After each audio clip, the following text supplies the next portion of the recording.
All right, you ready for your next question?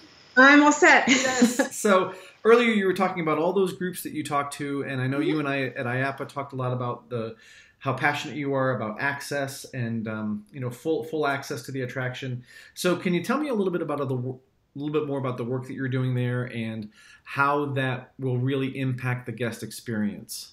Oh, absolutely. I one of the things that so excited me about working with this organization was being able to put on the table the opportunity to work with some focus groups, specifically that had challenges or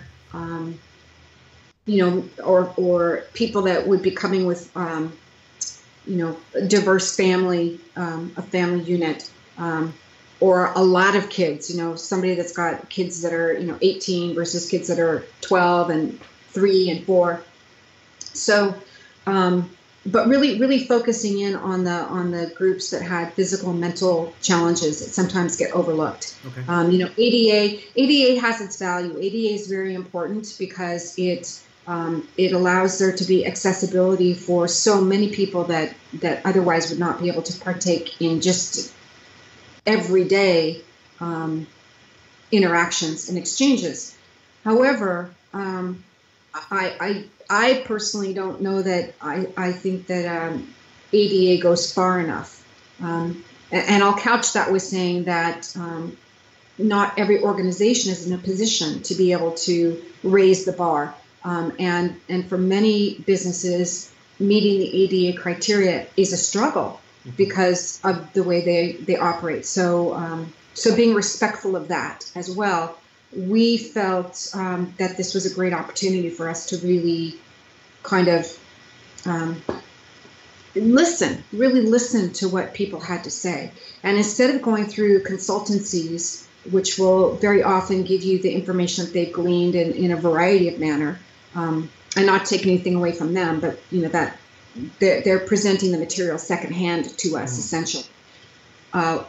We felt it was really important to go to those communities and get the information directly. So I arranged a whole variety of focus groups with individuals to find out what their feelings were about going to attractions, and customer service, and how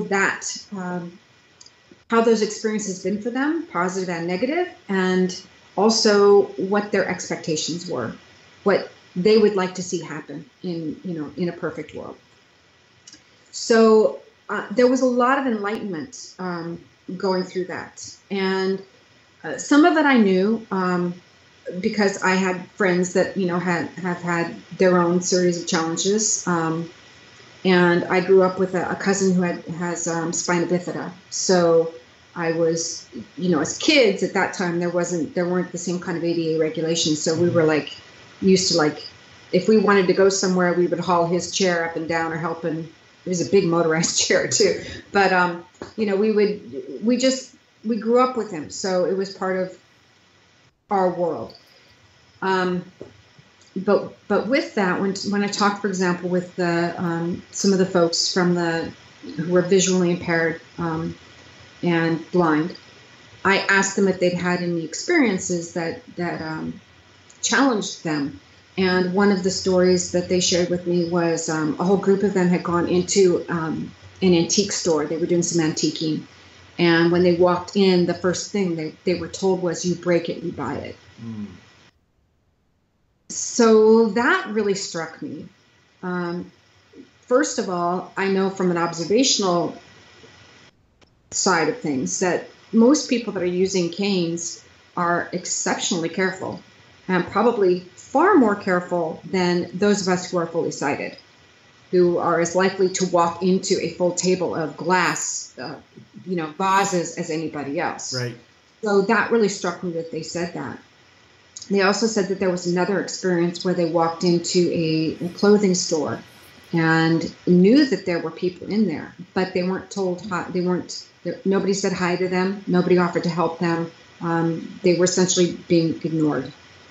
And I thought that was really interesting. But the most fascinating information that I got was they had been on a bus tour, and one of the participants had heard about a wax display, a wax presentation that was the Last Supper. And she said from what she'd heard, it sounded really beautiful. And so they decided they wanted to stop and go see this exhibition. And when they went to buy tickets, the owner wasn't going to let them in. He was going to refuse them entry because he was afraid they were going to break everything. Mm. And they talked with him for a little while, and then finally the bus driver came in and talked to him and said, hey, I'll take responsibility for him. Mm. They're not going to do anything. They just want to go in and experience the exhibit. They finally got to go in, and she told me that what was really interesting was that there was a velvet rope that separated where they could stand from the exhibit. And the exhibit was about 10 feet, 12 feet away from behind the rope. And that even with the longest arms of anybody in the group and a fully extended cane, they weren't going to even come close to touching anything. Mm-hmm. So that was a really interesting observation. So it was education. Sure. And it came down to there's a lack of education. And they also said that, most people think that because they can't see, they can't hear either. And that's a problem. With the deaf, however, the deaf have a really great challenge in that people do not know that they are deaf. It's very often very difficult to tell anybody is unless they happen to have, hearing aids or something that would indicate, that they can't hear very well. Sure. And they are very often, because many of them have never heard the spoken word, and if they try and speak, they are basically looked at as if they're dumb. That there's no intellect whatsoever, right. and that they really don't like being treated like they're stupid because they can't speak properly. It's just a side effect of their not being able to hear. They're like, we're exactly like you are, we just can't hear. Yeah, that's the difference. And I thought that was really powerful. And I came away from those experiences thinking really hard about my personal interactions with people who have had sight issues or had hearing issues, and wondered if I've ever behaved in that way. So our objective was to take those kinds of experiences and their recommendations out of how to make the experiences really good and overlay them to what we're doing. Okay. Our personal feeling is that if we can do things like texture the floor, because one of the things the folks from the Louisiana Association of the Blind were saying was that they use their canes to feel the textures on the floor, and that very often that will tell them where they're moving, transitioning from one room to another, or where the edge of a sidewalk might be, or something like that. So we've talked about how to texture the floors so that it gives them a really great tactile experience as part of their event. And looking at things like how do we employ sign language? We're looking at training our staff to learn some simple sign language so that they can communicate with some of our guests, a whole variety of things like that to really elevate it. Because our feeling is that by really paying attention and listening to what these diverse communities have to share, it raises the bar for the experience any guest is going to have coming in. Mm-hmm. Because from learning, some people learn better through visual experiences, some people learn better through oral experiences, some learn better through tactile experiences. So if we're listening to these diverse populations, we're actually ramping everything up for any guest coming through the door. Right, so right. That's a really long answer to that question. Sorry. But I knew it was something that had a lot of depth to it, too, in terms of the work that you've already done and what's going to be included in the aquarium.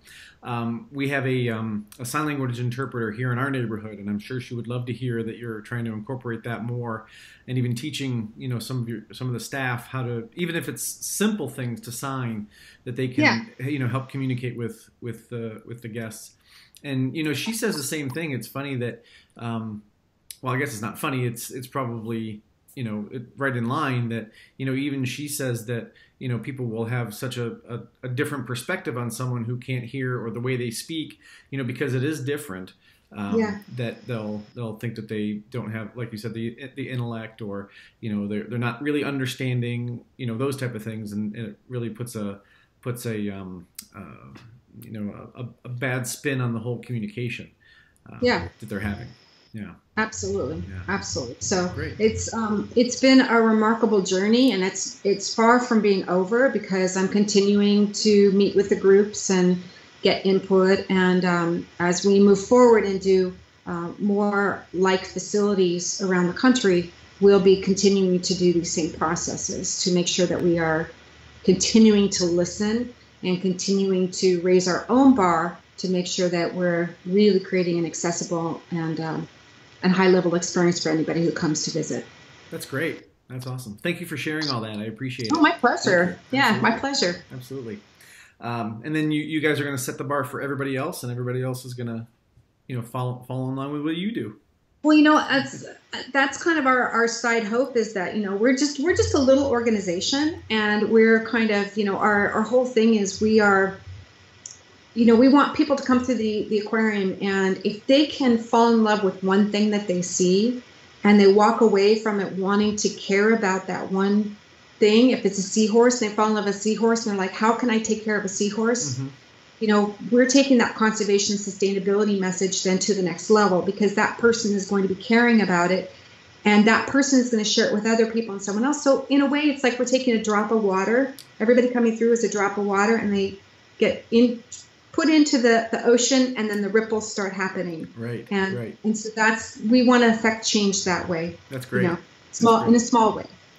And by having such a open feeling or open dialogue with people about access, you're getting even more people in that may not have had the opportunity before, or may have been turned away, or may have felt uncomfortable, where they could have just as much passion for that as the next person. Absolutely, and we're looking actively. We'll be hiring some of the folks have expressed interest from these focus groups are going to be interviewing for positions on site as well, which is very exciting. That is very cool. Yeah, and we've told them you have to meet the same criteria as everybody else. Yeah, and they're like, hey, we're up for the challenge. So we're like, we'll take that. We'll run with that. So. It's it's exciting. Very cool. Awesome. Well, thanks for watching this episode of Leader Tips Q&A. If you liked what you saw, go ahead and hit the subscribe button so you can be notified when new episodes come out. If you have a question for me, or if you'd have a question that you'd like to see addressed on a future episode, go ahead and put it in the comments. Thanks for watching.